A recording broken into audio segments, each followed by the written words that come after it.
practice hath enriched any that we remember. There is our commission, from which we would not have you warned. Call hither, I say. Bid come before us, Angelo. What figure of us think you he will bear? For you must know, we have with special soul elected him, in our absence to supply. Lent him our terror, dressed him with our love, and given his deputations all the organs of our own power. What think you of it?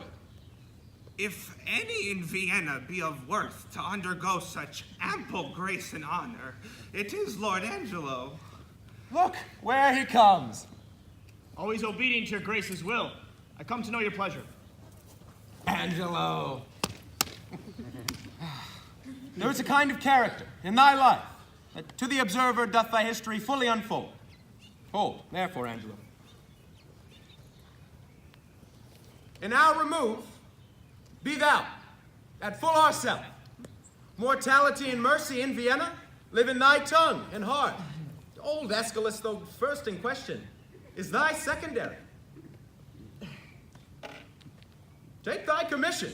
Now, good my lord, let there be some more test made of my metal before so noble and so great a figure be stamped upon it. Oh, more evasion. We have with leavened and prepared choice proceeded to you. Therefore, you take your honors. To the hopeful execution do I leave you of your commissions. Heavens bring safety to your purposes. Bring you back in happiness. Thank you. Fare you well. To Lord Angelo, a man of stricture and firm abstinence, my absolute power and place. Now, pious sir, you will demand of me why I do this. Gladly, my lord. We have strict statutes and most biting laws, the needful bits and curbs to headstrong weeds, which for this 19 years we've let slip. The baby beats the nurse, and quite athwart goes all decorum.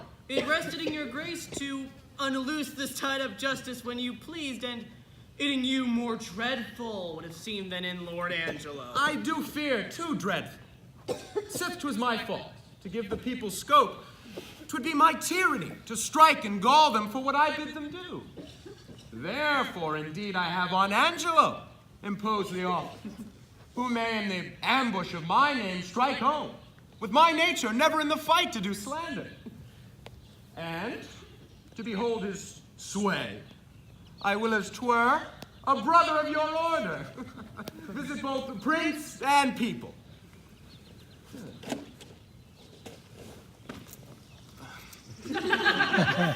Angelo is precise, stands at a guard with envy, scarce confesses that his blood flows, or that his appetite is more to bread than to stone. Hence shall we see, power, change, purpose, what our seamers be.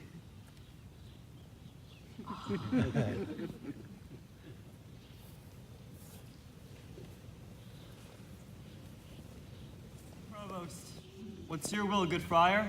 Bound by my charity, in my blessed order, I come to visit the afflicted spirits here in the prison. Look, here's one.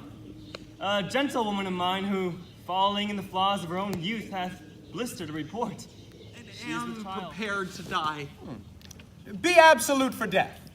Neither death or life shall thereby be the sweeter. What ho! Peace here, grace and good company. Who's there? Come in. The wish deserves a welcome. Dear sir, shall keep the body of it ever fair. The assault that Angelo hath made to you. I've not yet made known to Mariano word of this. What ho! Within! Come forth. I pray, be acquainted with this maid. She comes to do you good. Do you persuade yourself that I respect you? Good friar, I know you do. Take then this your companion by the hand, who hath the story ready for your ear. I shall attend your leisure, but make haste. Vaporous night approaches. Will't please you walk aside?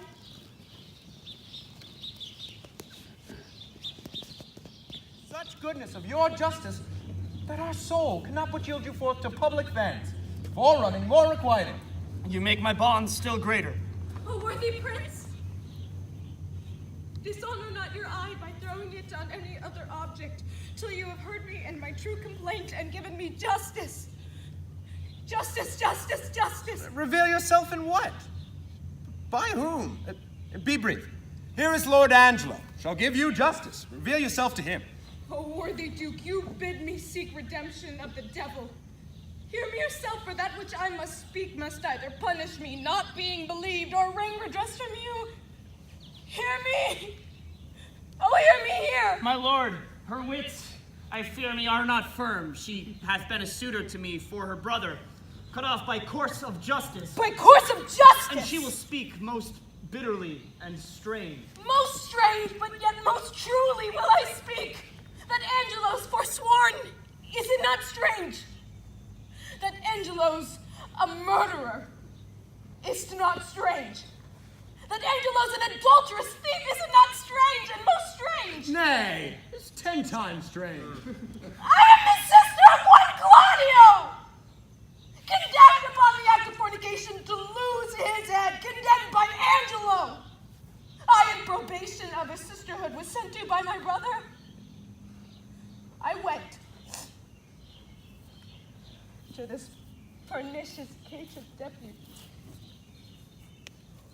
How I persuaded, how I prayed and kneeled, how he repelled me, and how I replied, for that was as much length.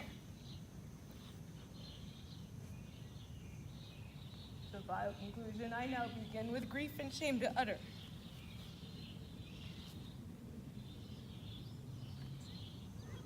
He would not but by gift of my body to his concupiscible, intemperate lust released my brother, and after much debatement, my sisterly remorse confutes mine honor, and I did yield to him. But the next morn betimes, his purpose serpent, and he set the warrant for my poor brother's eye! This is most likely. Oh, that it were as like as it is true! Oh, by heavens, fond wretch, thou knowest not what thou speakest, or else thou art suborned against his honor in hateful practice. First, his integrity stands without blemish. Next, it imports with no reason that with such vehemency he should pursue faults proper to himself. If he had so offended, he would have weighed thy brother by himself, and would not have cut him off. Someone hath set you on. Who knew of your intent in coming hither? One that I would were here, Friar Lodowick. A ghostly father belike. Who knows that Lodowick? I know him, for a man divine and holy. Well, in time he may come to clear himself, but at this instant he is sick, my lord, of a dreadful fever. She that accuses him of fornication in self-same manner doth accuse my husband, and charges him, my lord, with such a time when I'll depose I had him in my arms with all the effect of love. You to say your husband? Why, just, my lord, and that is Angelo, who thinks he knows that he ne'er knew my body, but knows he thinks he knows Isabel's. This is a strange abuse. Let's see thy face. This is that face, thou cruel Angelo, which thou once sworest was worth the looking on. This is the hand with which a vowed contract was fast belocked in thine. This is the body that took away the match from Isabel and did supply thee in thy garden house in her imagined person. Know you this woman? My lord, I must confess I know this woman. In 5 years since there was some speech of marriage betwixt myself and her, which was broke off. Partly for that her promised proportions came short of composition, but in chief for that her reputation was disvalued in levity. Since which time of 5 years, my lord, I never spake with her, saw her, nor heard from her. Upon my faith and honor. He knew me as a wife. As this is true, let me in safety raise me from my knees, or else forever be confixed here, a marble monument. Now, good my lord, give me the scope of justice. My patience here is touched. I do perceive that these Poor informal women are no more but instruments of some more mightier member that sets them on. My lord, let me have way to find this practice out. There is another friar that set them on. Let him be sent for. Would he were here, my lord. I know the place where he abides, and I may fetch him. Go do it instantly. And you, my noble and well-warranted cousin, do with your injuries as seems you best, and any chastisement. I for a while will leave you, but stir not until you've well determined upon these slanderers. My lord will do it thoroughly. Oh, poor souls! Come you here to seek the lamb here of the fox? Good night to your address. Is the Duke gone? Then your cause gone too. You put your trial in the villain's mouth, which here you come to accuse. What, thou unreverend, unhallowed friar? It's not enough thou hast suborned these women to accuse this worthy man, but in foul mouth and in witness of his proper ear call him villain! Take him hence to the rack with him. We'll toss you joint by joint, but we will know his purpose. Stay, sir. Stay a while. What? Resist he!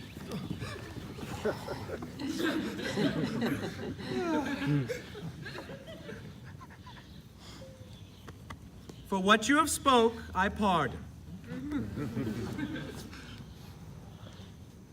Hast thou a word, or wit, or impudence that yet can do thee office?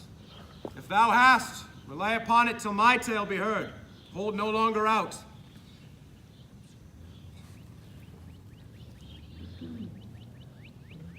Let my trial be mine own confession. Come hither, Mariana. Say, was thou ever contracted to this woman? I was, my lord. Take her hence, and marry her instantly. Do you the office, friar, which consummate return him here again. Go with him, Provost. My lord, I am more amazed at his dishonor than by the strangeness of it. Come hither, Isabel. Your friar is now your prince. As I was then advertising and wholly to your business, not changing heart with habit, I'm still attorney at your service. To this new married man approaching here, whose salt imagination yet hath wronged your well-defended honor, you must pardon. For Mariana's sake. What muffled fellow is that? This is a lucky prisoner that I saved who should have died when Claudio lost his head. It's like almost a Claudio as himself.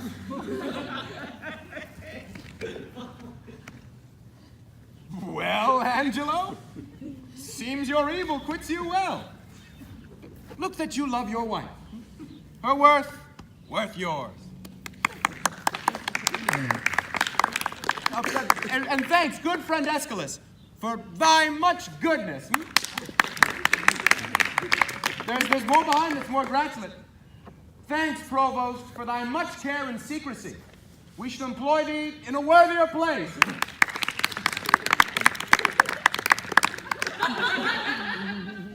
If he be like your brother, then for his sake, is he pardoned?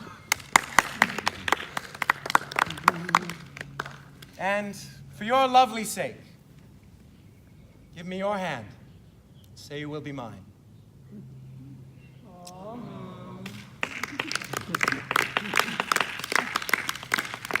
So, bring us to our palace, where we'll show what's yet behind that's meet you all should know.